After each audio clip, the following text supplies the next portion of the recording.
Once upon a time, in ancient Japan, a young student was living at a prestigious temple, serving the most renowned Zen master of his time, and thus learning the ways of Zen.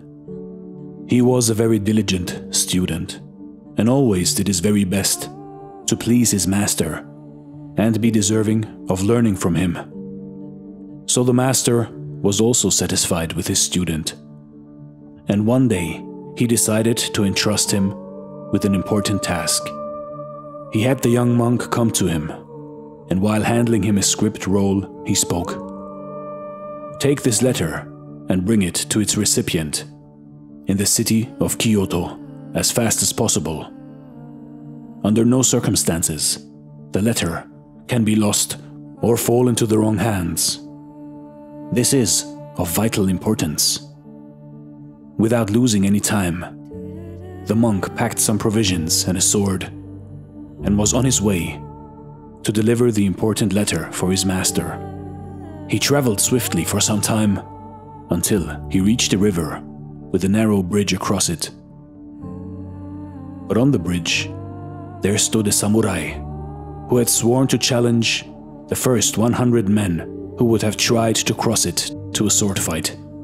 He already had killed 99, and he was eager to complete his task by killing the young monk as well. "You stepped on this bridge. Now you will have to fight me. Prepare to die," he shouted out to the terrified monk. Desperately remembering the importance of the letter he was carrying, he implored the samurai to allow him to bring the letter back to his master, and swore that he would come back to meet his fate after that.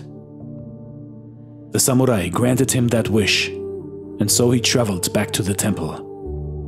All the way, thinking about the terrible situation he had found himself in. Once at the temple, he immediately went to his master and told him what had happened, in hopes that he would help him. But the master only said, "There is no way you can beat the samurai in a sword fight, so you will die. I will tell you the best way to meet your death. When you reach the bridge, lift your sword over your head and close your eyes. Then stand still and wait. When you feel something cold touching your skull, that will be death." Once again, the student left the temple, this time ready to meet his death, so that when he reached the bridge with the samurai who was waiting for him, he did exactly as he had been told by his master. He lifted his sword over his head, closed his eyes, and waited for the cold touch of death.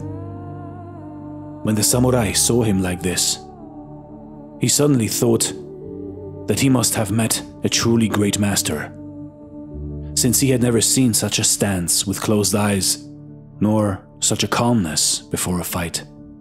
He dropped his own sword and beseeched him. "O great master, forgive my impudence, and allow me to be your servant and to learn the true mastery of the sword from you."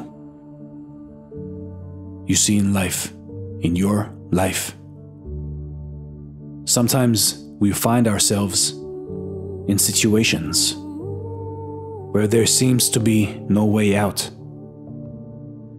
But in moments like that, we have to keep our cool and concentrate on being 100%. Imagine if the monk would have cried and begged for his life. The samurai would have most likely laughed at him and cut him into pieces. If the student would have charged him in a desperate attempt to strike him, the result would have probably been the same. But the student reacted in such calmness and displayed such a high degree of Zen that he was superior to the samurai, and thus the samurai bowed in front of the student, because he, as a samurai, noticed immediately that he had encountered a superior Zen master in the student. So no matter how bad the situation may be, no matter how hopeless it may seem. Remember the story of the student. Close your eyes and stay calm, and the samurai will bow in front of you too. This is Dare to Do Motivation Stories. Thanks for watching, and stay blessed.